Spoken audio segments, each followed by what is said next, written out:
Basi mkiwa mnaogopea maisha magumu, Mwenyezi Mungu yeye mwenyewe anashuhudia kwamba atawafadhilisha kwa fadhila zake, atawapa riziki kwa fadhila zake.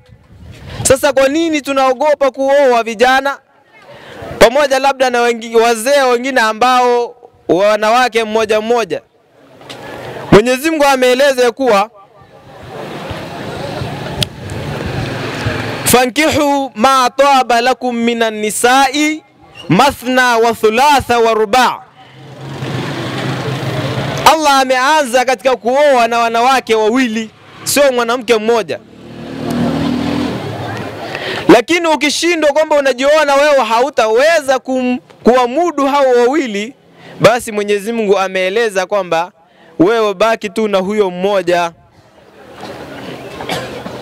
Hadhiruna al-kiram, wapenzi watukufu wa Kiislamu, hasa nahusia kwa vijana wenzangu ambao bado hatujabahatika kuoa, kwa sababu Mtume sallallahu alaihi wasallam anasema, ya maashara shababe, enyi kongomano la vijana, man istata'a minkum libaa falyatazawaj. Atakayekuwa tayari anaona atajiweza katika suala la mahari au suala la ndoa, basi ni aoe. Kwa hiyo tusije tukadanganyika, labda unaona mtu fulani anavoishi maisha na mke wake ukaona kwamba kumbe maisha ya ndoa ndio yalivyokuwa magumu namna hii. Kwa hiyo mimi kwa hali hii siwezi nikaoa kabisa.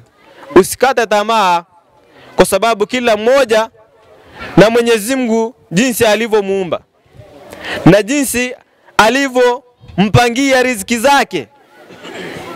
Basi wazee wangu watukufu, kwa haya machache, kama nitakuwa nimewakwaza, naombeni mnisamehe, kwa sababu mimi bado ni mwanafunzi, na pale nilipokuwa nimekosea basi mtaendelea kunirekebisha.